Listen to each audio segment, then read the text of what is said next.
ಸಿದ್ಧಾರೂಢರ ಹುಟ್ಟು ಹಬ್ಬವನ್ನು ನಾವು ಇವತ್ತು ಆಚರಿಸ್ತಾ ಇದ್ದೀವಿ. ಸಿದ್ಧಾರೂಢರು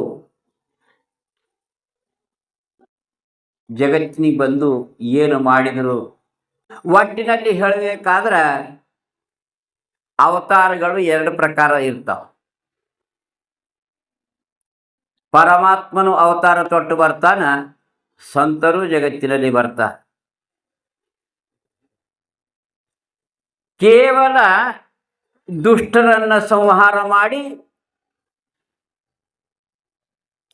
ಭಕ್ತರನ್ನ ರಕ್ಷಣೆ ಮಾಡೋ ಸಲುವಾಗಿ ಪರಮಾತ್ಮ ಅವತಾರ ತೊಟ್ಟು ಬರ್ತಾನೆ.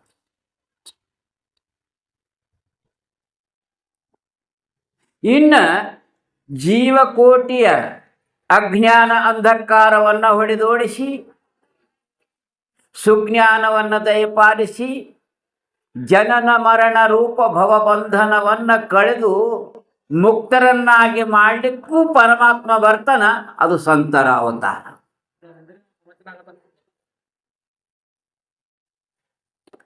ಅದಕ್ಕೆ ಸಿದ್ಧಾರೂಢರು ಜಗತ್ತಿನಲ್ಲಿ ಬಂದು ಜಗತ್ ಕಲ್ಯಾಣವನ್ನು ಮಾಡಿ ಹೋಗಿದ್ದಾರೆ. ಅದಕ್ಕೆ ಅವ್ರು ಹುಟ್ಟುಹಬ್ಬ ಮಾಡೋದು ನೋಡ್ರಿ, ಹುಟ್ಟಿ ಒಂದು ಹುಟ್ಟನ್ನು ಕಳ್ಕೊಂಡಿರುವಂಥ ಮಹಾತ್ಮರ ಹುಟ್ಟು ಹಬ್ಬ ಮಾಡುವುದು ಭಾಳ ಸೂಕ್ತ. ಅವ್ರ ಹುಟ್ಟುಹಬ್ಬ ಏನು ಹೇಳ್ತದ, ನಮಗೆ ಸಂದೇಶ ಏನು ಕೊಡ್ತದೆ ಅಂತ ಕೇಳಿದ್ರೆ, ನೀವು ನಿಮ್ಮ ಹುಟ್ಟು ಕಳ್ಕೊರಿ.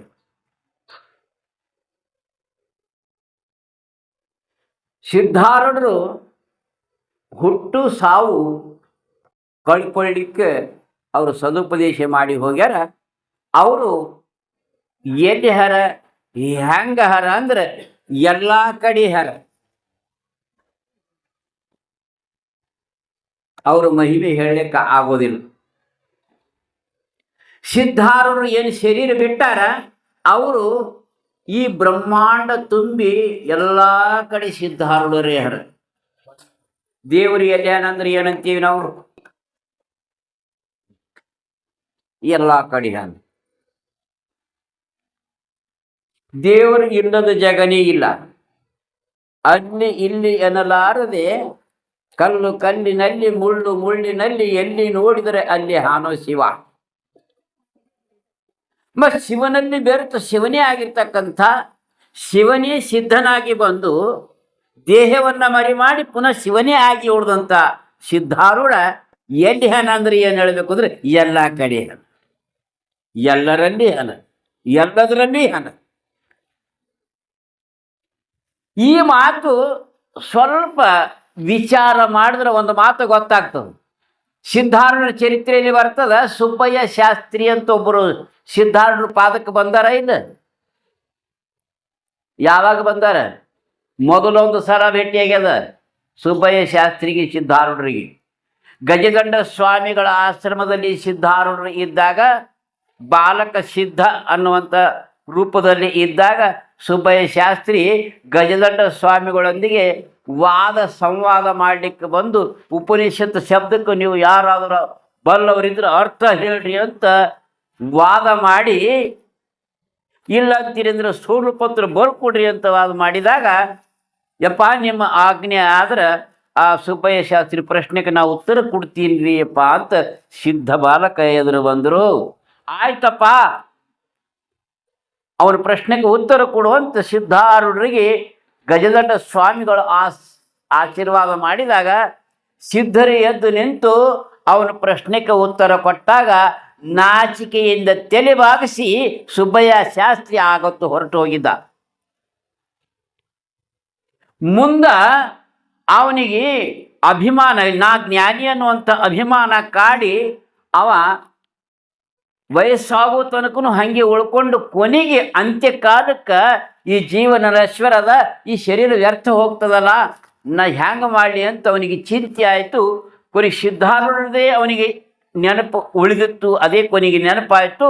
ಸಿದ್ಧಾರೂಢರು ಎಲ್ಲಿ ಯಾರ ಅನ್ನುವಂಥದ್ದನ್ನು ಪಥ ಉಠಾಯಿಸಿ ಹುಡ್ಕೋತ ಹುಬ್ಬಳ್ಳಿಗೆ ಬಂದ. ಆವಾಗ ಭೇಟಿಯಾಗಿದ್ದು ಗಜದಂಡ ಸ್ವಾಮಿಗಳ ಅಮರಗುಂಡ ಕ್ಷೇತ್ರದಲ್ಲಿ. ಈಗ ಎಲ್ಲಿ ಹರ ಸಿದ್ಧಾರೂಢರು ಅಂದ್ರೆ ಹುಬ್ಬಳ್ಳಿ ಹಲ್ಲಿಹರ ಅಂತ ಸುದ್ದಿ ಆಯಿತು. ಅದಕ್ಕೆ ಹುಬ್ಬಳ್ಳಿಗೆ ಬಂದು ಸಿದ್ಧಾರೂಢರ ಪಾದಕ್ಕೆ ಬೀಳ್ತಾರೆ. ಯಪ್ಪ ಸಿದ್ಧಾರೂಢ, ಗಜಾನನ ಸ್ವಾಮಿಗಳ ಆಶ್ರಮದಲ್ಲಿ ಭೇಟಿಯಾಗಿದಂಥ ಸುಬ್ಬಯ್ಯ ಶಾಸ್ತ್ರಿದಾಗಿದ್ದೀನಪ್ಪ. ನಾವು ನಿಮ್ಮ ಭೇಟಿಯಲ್ಲಿ ಆಗ್ಯದ, ಆದ್ರೆ ಅವತ್ತು ಅಹಂಕಾರದಿಂದ ನಾ ಹೊರಟು ಹೋಗಿದ್ದ. ಇವತ್ತು ನಿಮ್ಮ ಪಾದಕ್ಕೆ ಬಿದ್ದೀನಿ, ನನಗೆ ಉದ್ಧಾರ ಮಾಡಿ ಅಂತ ಸಿದ್ಧಾರೂಢರ ಪಾದಕ್ಕೆ ಬಿದ್ದು ಸುಬ್ಬಯ್ಯ ಶಾಸ್ತ್ರಿ ಬೇಡ್ತಾನೆ. ಆವಾಗ ನೋಡಪ್ಪ, ಈ ಜನ್ಮಂತೂ ಮುಗಿಲಕ್ಕೆ ಬಂದದ, ಆದರೂ ಪರವಾಗಿಲ್ಲ, ನಿನಗೆ ಅನುತಾಪ ಹುಟ್ಟ್ಯದ, ನೀ ಬಂದಿದೀಯ ಅಂದ್ರೆ ಯೋಗ ಭ್ರಷ್ಟ ಜನ್ಮ ನಿನಗೆ ಪ್ರಾಪ್ತಿ ಆಗ್ತದೆ ನೋಡು ಅಂತ ಆಶೀರ್ವಾದ ಮಾಡು. ನೀ ಮುಂದೆ ಯೋಗ ಭ್ರಷ್ಟ, ನೀನು ಜ್ಞಾನ ಆಗಬೇಕಾಗಿತ್ತು, ಆದ್ರೆ ಅಹಂಕಾರ ನಿನಗೆ ಆಗ್ಗೊಟ್ಟಿಲ್ಲ, ಅದಕ್ಕೆ ಮುಂದೆ ಯೋಗ ಭ್ರಷ್ಟ ಜನ್ಮ ನಿಂದ ಆಯ್ತದ, ಮುಂದೆ ನನ್ನ ಪಾದಕ್ಕೆ ನೀವು ಬರ್ತಿ ಅಂತ ಇಲ್ಲಿ ಸಿದ್ಧಾರೂಢರು ಆಶೀರ್ವಾದ ಮಾಡತ್ತಾರೆ. ಯಾರಿಗೆ? ಸುಬ್ಬಯ್ಯ ಶಾಸ್ತ್ರಿಗೆ. ಅದೇ ಸಮಕಾಲಕ್ಕೆ ಅಲ್ಲಿ ಗರಗದಾಗ ಏನು ನಡೆದದ, ಮಡಿವಾಳೇಶ್ವರರು ಭಕ್ತರಿಗೆ ಆಶೀರ್ವಾದ ಮಾಡ್ಲತ್ತಾರ. ಅವರು ಮಠದಾಗ ಗಂಡ ಹೆಂಡತಿ ಇಬ್ಬರು ಭಕ್ತರಿದ್ರು, ಆಗರ್ಭ ಶ್ರೀಮಂತರು, ಅವರಿಗೆ ಯಾವ ಮಾತಿನ ಕೊರತೆ ಇರಲಿಲ್ಲ. ಆದ್ರೆ ಈಗ ನಮಗೇನು ಮಾಡೋದದ, ಮಠದಲ್ಲಿ ಸೇವೆ ಮಾಡ್ಕೊಂಡು ಇರಬೇಕು ಅಂತ ಕಸ ಗುಡಿಸೋದು ಮೊದಲು ಮಾಡ್ಕೊಂಡು ಎಲ್ಲ ಸೇವೆಗಳನ್ನು ಮಾಡ್ಕೊತ ಗಂಡ ಹೆಂಡತಿ ಇಬ್ಬರು ಗಜದಂಡರ ಆಶ್ರಮದಾಗ ಸೇವಾ ಮಾಡ್ಕೊಂಡು ಉಳಿದಿದ್ರು. ಅವ್ರಿಗೆ ಗುರುಗಳಿಗೆ ಯಾಕೋ ಏನೋ ಅವ್ರಿಗೇನೋ ಅನ್ನಿಸ್ತು. ಅವ್ರಿಗೆ ಕರೆದ್ರು ಗಂಡಗೆ, ಅಪ್ಪ ನಿಂದು ಏನಾರ ಇಚ್ಛೆ ಇದ್ರೆ ಕೇಳಪ್ಪ ಅಂತ ಹೇಳಿದ್ರು ಗುರುಗಳು. ಯಪ್ಪ ನನಗೇನು ಕಮ್ಮದಂತ ನಾ ಬೇಡಲಿ, ಭೋಗ ಬೇಡಲಿ, ಐಶ್ವರ್ಯ ಬೇಡಲಿ, ಬೆಳ್ಳಿ ಬೇಡಲಿ, ಬಂಗಾರ ಬೇಡಲಿ, ಏನು ಬೇಡಲಿ, ಎಲ್ಲಾನೇ ಕೊಟ್ಟಿದ್ದೆ ಪರಮಾತ್ಮ ಸದ್ಗುರುನಾಥ, ನನಗೆಲ್ಲ ಅದ, ಎಲ್ಲ ಇದ್ದು ನನಗೆ ಒಂದೇ ಇದ್ದಿಲ್ಲ, ಸೇವಾ ಸಿಕ್ಕಿಲ್ಲ, ಆ ಸೇವಾ ಕಡೆಯಿಂದ ನಾ ಇಲ್ಲಿ ಬಂದು ಉಳ್ಕೊಂಡಿನಿ, ನನಗೇನು ಬೇಕಾಗಿಲ್ಲ. ಆವಾಗ ಅವ್ರ ಹೆಂಡತಿ ಕಸ ಗುಡಿಸ್ತಾ ನನ್ನ ಗಂಡಿಗೆ ಏನೋ ಕೇಳತ್ತಾರ ಗುರುಗಳು ಅಂತ ಲಕ್ಷ್ಯ ಕೊಟ್ಟಿದ್ದಳು. ಈ ಕಡೆ ಕಸ ಗುಡಿಸೋದು ನಿಲ್ಲಿಸಿ ನಿಂತು ಬಿಟ್ಟಳು. ಅಂತರಂಗದಾಗ ಗುರುಗಳಿಗೆ ಅರ್ಥ ಆಗಿತ್ತು. ಅವ ನಿನಗೇನಾರ ಬೇಕಾದ್ರೆ ಕೇಳವ ಅಂತ ಹೇಳಿದ್ರು ಗುರುಗಳು. ಆವಾಗ ಆ ತಾಯಿ ಮುಂದೆ ಬಂದು, ಯಪ್ಪ ಅವ್ರು ಹೇಳಿದಂಗೆ ನಮ್ಮ ಮನೆಯವ್ರು ಏನು ಹೇಳ್ತಾರ ಆ ಪ್ರಕಾರ ನನಗೂ ಏನು ಇಚ್ಛೆ ಇಲ್ಲ, ನಮಗೆಲ್ಲ ಅದ, ಎಲ್ಲ ಮಾತಿಂದ ಅದ, ಎಲ್ಲನೂ ಬಿಟ್ಟು ಬಂದಿದ್ದೇವೆ, ಈಗ ನಮಗೇನು ಈಗೇನು ಬೇಕಾಗ್ತದ, ಏನೂ ಬೇಕಾಗಿಲ್ಲಪ್ಪ, ನಿಮ್ಮ ಸೇವನೆ ಬೇಕಾಗಿತ್ತು, ಅವ್ರು ಹೇಳಿದಂಗೆ ಆ ಸೇವೆ ಸಿಕ್ಕದ, ನಾವು ಭಾಳ ಆನಂದ ಇದ್ದೀವಿ. ಇಲ್ಲವ್ವ ತಾಯಿ, ನೀ ಏನಾರು ಇದ್ದರೆ ಹೇಳು, ಕೇಳು ನೀನು ಒಳಗಿತ್ತು. ಆವಾಗ ಆ ತಾಯಿ ಅಂದಳು, ಯಪ್ಪ ಎಲ್ಲ ಆನಂದದ, ಆದ್ರೆ ನನಗೆ ಬಂಜಿ ಎಂಬ ಒಂದು ಶಬ್ದ ಹೊಳಿತೀಯಪ್ಪ, ನನ್ನ ಹೊಟ್ಟಿಲಿ ಮಕ್ಕಳಿಲ್ಲ, ಬಂಜಿ ಎಂಬ ಒಂದು ಶಬ್ದ ಇಟ್ಕೊಂಡು ನಾ ಹಿಂಗೆ ಸಾಯ್ಬೇಕಲ್ಲ ಅಂತ ಅದೊಂದು ಮಾತ್ರ ಸಣ್ಣ ಕೊರಗದಪ್ಪ, ಅದಕ್ಕೆ ಬಿಟ್ಟು ನನಗೆ ಏನಿಲ್ಲ ಅಂತ ಹೇಳಿದ್ರು. ಆಯ್ತವ, ನೀನು ಹೊಟ್ಟಿಲಿ ಒಬ್ಬ ಯೋಗ ಭ್ರಷ್ಟ ಹುಡ್ತಾನ, ಆದ್ರೆ ಅವ ನಿನ್ನವಲ್ಲ, ಅವ ಸಂತರ ಪಾದಕ್ಕೆ ಹೋಗ್ತಾನ, ನೀನು ಹೊಟ್ಟಿಲಿ ಹುಡ್ತಾನ, ಬಂಜಿ ಎಂಬ ಶಬ್ದ ಕಡಿತಾನ, ಆದ್ರೆ ನಿನ್ನ ಮನೆಯಾಗಿರಂಗಿಲ್ಲ, ಅವ ಸಂತರ ಚರಣದಾಗ ಹೋಗ್ತಾನ, ಜಗತ್ತು ಕಲ್ಯಾಣಕ್ಕಾಗಿ ಅವ ಮನೆಗಿಂದ ಹೋಗ್ತಾನ, ಅವ ನಿನ್ನವಲ್ಲ ನೋಡು. ಆಯ್ತಪ್ಪ, ನಿಮ್ಮ ಇಚ್ಛೆದಂತೆ ಆಗಲಿ, ನನಗೆ ಬಂಜಿ ಎಂಬ ಶಬ್ದ ಕಳೆದ್ರೆ ಸಾಕು ಅಂತ ಆ ಹೆಣ್ಮಗಳು ಬೆಳ್ಕೊಂಡು ತಥಾಸ್ತು ಅಂತ ಗುರುಗಳು ಗಜದಂಡರು ಆಶೀರ್ವಾದ ಮಾಡ್ತಾರೆ. ಇಲ್ಲಿ ಗಜದಂಡರು ಆಶೀರ್ವಾದ ಮಾಡ್ಲತ್ತಾರ ದಂಪತಿಗಳಿಗೆ, ಅಲ್ಲಿ ಸುಬ್ಬಯ್ಯ ಶಾಸ್ತ್ರಿಗೆ ಆಶೀರ್ವಾದ ಮಾಡ್ತಾರೆ ಯಾರು? ಸಿದ್ಧಾರೂಢರು. ನಾ ಇಲ್ಲಿ ಈ ಗಂಡ ಹೆಂಡತಿಗೆ ಆಶೀರ್ವಾದ ಮಾಡ್ತೀನಿ ಸಿದ್ಧಾರೂಢ, ನೀ ಅವನಿಗೆ ಸುಬ್ಬಯ್ಯ ಶಾಸ್ತ್ರಿಗೆ ಆಶೀರ್ವಾದ ಮಾಡು ಅಂತ ಇವರು ಅವ್ರಿಗೆ ಹೇಳ್ಯಾರೇನು? ಅವು ಸಿದ್ಧಾರೂಢಿಗೆ ಇವ್ರಿಗೆ ಕೇಳ್ಯಾರೇನು? ಇಂಥವ್ರು ಸುಬ್ಬಯ್ಯ ಶಾಸ್ತ್ರಿಗೆ ನಾ ಆಶೀರ್ವಾದ ಮಾಡ್ಲತ್ತೀನಿ, ಅವನಿಗೆ ಅವ್ರ ಹೊಟ್ಟೆಗೆ ಹುಟ್ಟಂಗೆ ಮಾಡ್ಲಕ್ಕ ನೀವು ಅಲ್ಲಿ ಆಶೀರ್ವಾದ ಮಾಡಂತ ಹೇಳ್ಯಾರೇನು? ಇಲ್ಲ, ಫೋನರ ಕಾಲಕ್ಕೆ ಇದ್ದಿಲ್ಲ. ಆದ್ರೆ ಆ ದೈವಿ ಶಕ್ತಿ ಹೆಂಗಿರ್ತದ ಅಂಬುದು ಹೇಳತ್ತೀನಿ ನಿಮಗೆ. ಅಲ್ಲಿ ಆಶೀರ್ವಾದ ಯಾರಿಗೆ? ಸುಬ್ಬಯ್ಯ ಶಾಸ್ತ್ರಿಗೇನು ಮಾಡ್ಯಾರ, ಆ ಸುಬ್ಬಯ್ಯ ಶಾಸ್ತ್ರಿನೇ ಇವರ ಆಶೀರ್ವಾದದಿಂದ ಹುಟ್ಟಿದ ಯೋಗ ಭ್ರಷ್ಟ ಶಿವಪುತ್ರ ಸ್ವಾಮಿಗಳು, ದೊಡ್ಡ ಶಿವಪುತ್ರಪ್ಪ ಅವರು. ಅಂದ್ರೆ ಈ ಇಬ್ಬರ ನಡುವರಕ್ಕೆ ಕಾರ್ಯ ಮಾಡಿದ್ದು ಯಾರು? ಅಲ್ಲಿ ಆಶೀರ್ವಾದ ಮಾಡ್ಲಕ್ಕೆ ಹಚ್ಚಿಂದು, ಇಲ್ಲಿ ಆಶೀರ್ವಾದ ಮಾಡ್ಲಕ್ಕೆ ಹಚ್ಚಿಂದು, ಅವನೇ ಇಲ್ಲಿ ಬಂದು ಹುಟ್ಟಿದಂಗ ಮಾಡೋದು. ಅದು ಒಂದೇ ಶಕ್ತಿ ಅದ, ಅದೇ ಸತ್ಯ ಅದ. ಸತ್ತು ಚಿತ್ತು ಆನಂದ ನಿತ್ಯ ಪರಿಪೂರ್ಣ ವಸ್ತು ಒಂದೇ ಅದ, ಅದು ಅಖಂಡ ಪರಿಪೂರ್ಣ ವಸ್ತು ಅದ. ಆ ಪರಿಪೂರ್ಣ ವಸ್ತುವೇ ಜಗದ್ಗುರು ಸಿದ್ಧಾರೂಢ. ಏನು ಬೇರೆ, ಪೂರ್ಣದಲ್ಲಿ ಬೆರೆಸಿ ಪರಿಪೂರ್ಣರೇ ಆಗಿರ್ತಕ್ಕಂಥ ಜಗದ್ಗುರು ಸಿದ್ಧಾರೂಢರ ಮಹಿಮೆ ಬಹಳ ದೊಡ್ಡದ. ಮಹಾತ್ಮರು ಅವರು ಲೀಲಾಗೋಳು ಹೆಂಗೆ ಆಗ್ತಾವ, ಆ ಶಕ್ತಿ ಹೆಂಗೆ ಕೆಲಸ ಮಾಡ್ತಾ ಇರ್ತದ. ಗುರುವಿಗೆ ಪರಿಪೂರ್ಣವಾಗಿ ಯಾರು ನಂಬಿರ್ತಾರೋ ಅವ್ರ ಹಿಂದೆ ಆ ದೈವಿ ಶಕ್ತಿ ಅದು ತಾನೇ ಕೆಲಸ ಮಾಡ್ತಾ ಇರ್ತದೆ. ಲೆಂಕಿದಾಗ ಸಿದ್ದರಾಮಪ್ಪ ಗುದಿಗೆ ನೀವು ಅವ್ರಿಗೆ ನೋಡಿರಿ, ಹೆಸರನ್ನು ಕೇಳಿರಿ. ಅವ್ರ ಮನೆಯವರು, ಅವ್ರ ಹೆಂಡತಿ ಹೆಸರು ಮೈತ್ರಾದೇವಿ. ಶಾರ್ಟ್ಕಟ್ನಾಗ ಹೇಳತ್ತೀನಿ. ಅವರಿಗೆ ಹಾರ್ಟ್ ಆಪ್ರೇಷನ್ ಇತ್ತು. ಗತಿ ಭಾಳ ದೊಡ್ಡದು. ಬೆಂಗಳೂರದಾಗ ಆಪ್ರೇಷನ್ ಆಯ್ತು. ಅದು ಆಗಲ್ಲೇ ಅಂದರ ತಾಯಿ ಉಳಿಯಂಗೆ ಇಲ್ಲ ಅಂದರು. ಆಪ್ರೇಷನ್ ಮಾಡೋದೇ ಬೇಡ, ಸುಮ್ಮನೆ ಯಾಕೆ ಮಾಡಿಸ್ತೀಯಪ್ಪ, ಡಾಕ್ಟ್ರುಗಳು ಹೇಳಿದ್ದು ಹೇಳತ್ತೀನಿ. ಅವ್ರಂದರು ಸುಮ್ಮನೆ ಇಲ್ಲಿ ತಂದು ಇಲ್ಲಿ ಆಪ್ರೇಷನ್ ಮಾಡ್ಲಾಕ ದುಡ್ಡು ಹಾಕ್ತಿ, ಕೊನೆಗೆ ಹೆಣ ಒಯ್ಲಾಕ ರೊಕ್ಕ ಬೇಕಾಯ್ತು ಅವನಿಗೆ. ಯಾಕಾರ ಹೈರಾಣ ಐತಿಯಪ್ಪ, ನೀವು ಬಡು ಕಾಣ್ತಿ, ಒಯ್ ನಿಮ್ಮ ತಾಯಿ ಒಯ್ ಇದ್ದಷ್ಟು ಸೇವೆ ಮಾಡು, ಬೇಡ ಅಂತ ಹೇಳಿದ್ರಂತೆ. ಯಪ್ಪ, ಸದ್ಗುರುನಾಥನ ಮೇಲೆ ನಮ್ಗೆ ವಿಶ್ವಾಸ ಅದ, ನಮ್ಮ ತಾಯಿಗೆ ಸದ್ಗುರುನಾಥನ ಮೇಲೆ ನಂಬಿಕೆ ಅದ. ಅದಕ್ಕೆ ಏನಾಗದಾಗಲಿ, ಬಂದಿದ್ದು ಬರಲಿ, ಸದ್ಗುರುನಾಥನ ದಯರ್ಲಿ ಅಂತ ನಮ್ಮ ತಾಯಿ ಅಂತಾಳ. ಡಾಕ್ಟರ್ ಸಾಹೇಬ್ರೆ ನೀವು ಆಪರೇಷನ್ ಮಾಡ್ರಿ ಅಂತ ಹಠ ಹಿಡಿದ್ರು. ಅದಕ್ಕೆ ಆಪರೇಷನ್ ಮಾಡ್ಲಿಕ್ಕೆ ಡಾಕ್ಟರ್ ಸಿದ್ಧರಾದರು. ಆದರೂ ಕೂಡ ಆ ತಾಯಿ ಭಾಳ ಕಮ್ಜೋರಿ ಇದ್ದಳು. ಮೈದಾಗ ರಕ್ತ ಇದ್ದಿಲ್ಲ. ಆಪರೇಷನ್ ಮಾಡ್ಬೇಕಾದ್ರೆ ಮೊದಲು ಎಷ್ಟು ರಕ್ತ ಬೇಕೋ ಅಷ್ಟು ರಕ್ತ ಅದನ್ನ ಇಲ್ಲ ಅಂತ ನೋಡಿ ಆಪರೇಷನ್ ಮಾಡ್ತಾರೆ. ಅದಕ್ಕೆ 3-4 ಬಾಟ್ಲಿ ರಕ್ತ ಬೇಕಾಗಿತ್ತು. ಆ ರಕ್ತ ತಗೊಂಡು ಬರ್ರಿ, ರಕ್ತದ ವ್ಯವಸ್ಥೆ ಮಾಡ್ರಿ, ನಾ ಆಪರೇಷನ್ ಮಾಡ್ತೀನಿ ಅಂತ ಡಾಕ್ಟರ್ ಹೇಳಿದ್ರು. ನಾಳೆಗೆ ಆಪರೇಷನ್ ಅಂತ ಹಿಂಗೆ ಡೇಟ್ ಕೊಟ್ಟರು. ಇವತ್ತೇ ರಕ್ತ ತಯಾರಿ ಮಾಡಬೇಕಲ್ಲ, ತಂದಿಕ್ಕಬೇಕಲ್ಲ, ರೆಡಿ ಇಕ್ಕಬೇಕು. ಅದಕ್ಕೆ ಬೆಂಗಳೂರದಾಗ ಅಷ್ಟು ದೊಡ್ಡ ಸಿಟಿದಾಗ ಬ್ಲಡ್ ಬ್ಯಾಂಕ್ ಎಲ್ಲೆಲ್ಲವ ಅಲ್ಲೆಲ್ಲಿ ಎಲ್ಲ ಕಡೆ ಅಡ್ಡಾಡಿದ್ರು, ಎಲ್ಲಿ ರಕ್ತ ಸಿಗಲಿಲ್ಲ. ಆ ಗ್ರೂಪ್ ಪರೀಕ್ಷೆದ ಸಮಯ ಹೆಂಗಿರ್ತದೆ, ಸದ್ಗುರುನಾಥನಿಗೆ ಪರೀಕ್ಷೆ ಮಾಡಕ್ಕೂ ಬರ್ತದ, ಪಾಸ್ ಮಾಡ್ಲಕ್ಕೂ ಬರ್ತದೆ. ರಕ್ತ ಸಿಗಲಿಲ್ಲ. ಆದ್ರೂ ಊಟ ಇಲ್ಲ, ತಿಂಡಿ ಇಲ್ಲ. ಅವ್ರ ಮಗ, ಅವ್ರ ಹೆಸರು ಅವರು ತಾಯಿಗೆ ಸೂರ್ಯಕಾಂತ್ ಅವ್ರ ಜೊತೆ ಒಬ್ಬರಿಬ್ಬರು ಇದ್ರು. ಅವ್ರಿಗೆ ತಗೊಂಡು ಅಲ್ಲೇ ಓಡಾಡ್ಕೊತ ಹೋಗಿದ್ರು. ಅಕಸ್ಮಾತ್ ಫೋನ್ ಬಂತು ಅವ್ರಿಗೆ, ಸೂರ್ಯಕಾಂತ್ ರೀ, ಹೌದ್ರಿ, ಹೌದು ಡಾಕ್ಟರ್, ನೀವು ಆದಷ್ಟು ಬೇಗ ಹಾಸ್ಪಿಟಲ್ಗೆ ಬರ್ರಿ ಅದು. ಅಲ್ರಿ ಸಾಹೇಬ್ರಿ, ನಾವು ರಕ್ತದ ಕಡೆಯಿಂದ ಹುಡುಕಾಡ್ಲತ್ತಿದ್ವಿ. ಇಲ್ಲ, ರಕ್ತ ಸಿಕ್ಕದ, ಬರ್ರಿ ಅಂತ. ರಕ್ತ ಸಿಕ್ಕದ, ಬರ್ರಿ. ಇಷ್ಟು ಬೆಂಗಳೂರಾಗ ನಾವು ಎಲ್ಲ ಕಡೆ ಓಡಾಡಿದ್ರೆ ರಕ್ತ ಸಿಕ್ಕಿಲ್ಲ, ಮತ್ತು ಸಿಕ್ಕದ ಅಂತ ಹೇಳ್ತಾರೆ. ಅದ್ಯಾಂಗೆ ಸಿಕ್ತು ಅಂಥೇಳಿ ಓಡಿ ಬಂದರು ಹಾಸ್ಪಿಟಲ್ಗೆ. ಬರೋದ್ರೊಳಗಾಗಿ 3 ವ್ಯಕ್ತಿಗಳಿದ್ರು.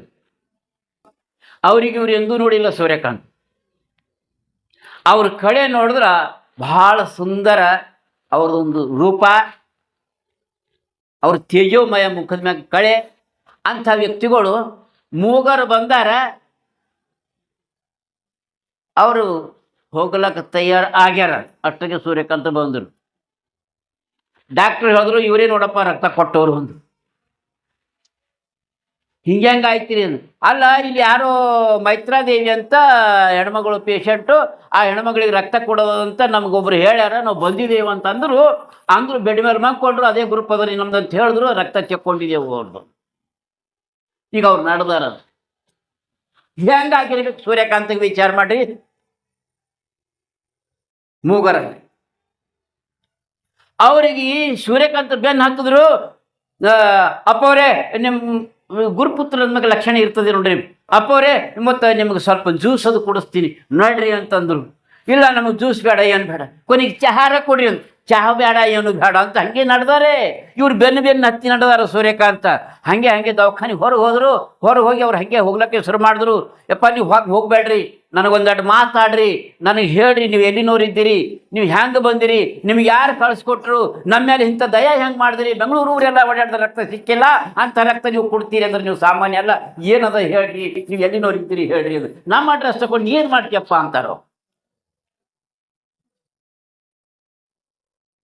ಕೊನೆಗೆ ಅವರಿಬ್ಬರು ಹೇಳದೆ ಹೋದ್ರು. ಇವ್ರು ಬೆನ್ನ ಹತ್ತಿ ಯಪ್ಪ ನೀವು ಎಲ್ಲಿನವ್ರು ಹೇಳ್ರಿ, ನಾವು ಹುಮ್ನಾಬಾದಿಯವ್ರು ಇದ್ದೇವು, ಐಗಳು ಇದ್ದಿದ್ದೆವು, ಯಾಕೆ ನಮ್ಮದೇ ಅಡ್ರೆಸ್ ತಗೊಂಡು ಏನು ಮಾಡ್ತೀವಿ ಅಂದು ಹೋಗೇ ಬಿಟ್ರು.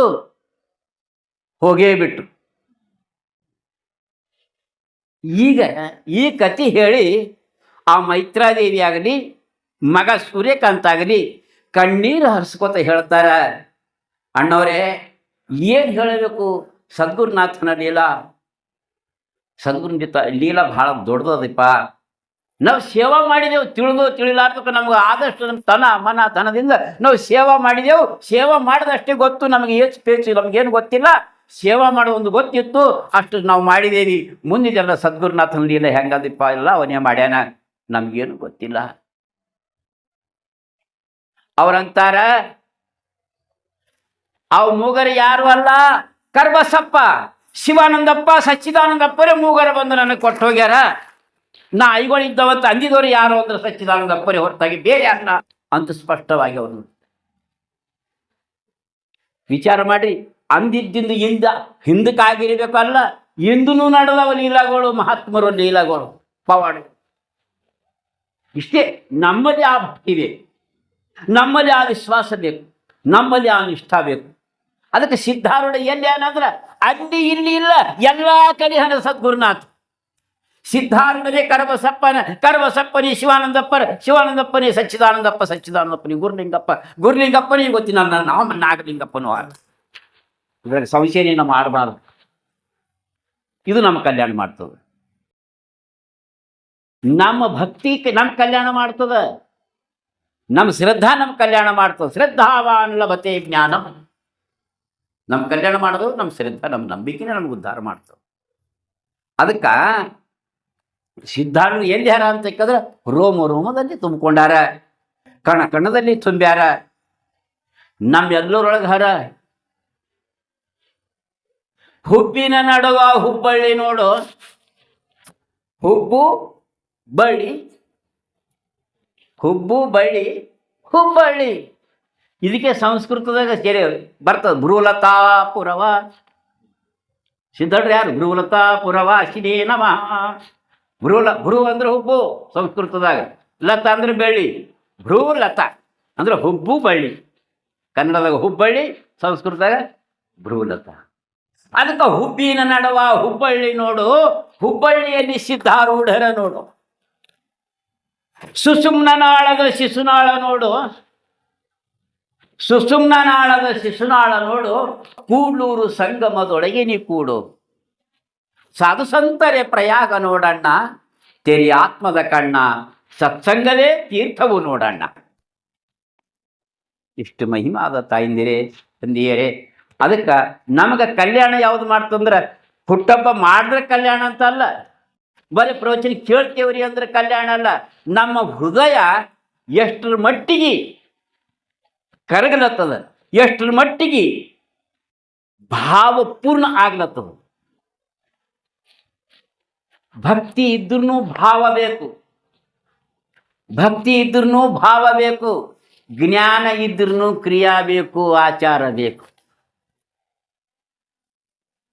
ಅದಕ್ಕೆ ಇಲ್ಲಿ ನಮ್ಮಲ್ಲಿ ಶ್ರದ್ಧಾ ಇದ್ದರೆ, ನಮ್ಮಲ್ಲಿ ವಿಶ್ವಾಸ ಇದ್ರೆ ಆ ಸದ್ಗುರುನಾಥ ಸದಾ ನಮ್ಮಲ್ಲಿ ನಮ್ಮ ಬೆನ್ನಿಗೆ ಇರ್ತಾನ, ಸದಾ ನಮ್ಮನ್ನು ಕಾಯ್ತಾನ. ಆ ನಿಟ್ಟಿನಲ್ಲಿ ನಾವೆಲ್ಲ ದುಡ್ಕೋಬೇಕು, ಅಂಥ ಭಕ್ತಿ ಮಾಡಿ ಈ ಜನ್ಮ ಪಾವನ ಮಾಡ್ಕೋಬೇಕು ಅಂತ ಈ ಸಂದರ್ಭದಾಗ ಹೇಳಿ ನನ್ನ ಎರಡು ಮಾತು ಇಲ್ಲಿಗೆ ವಿರಾಮ ಮಾಡಿ. ಜಗದ್ಗುರು ಸಿದ್ಧಾರೂಢ ಸ್ವಾಮಿ ಮಹಾರಾಜಿ ಕಿ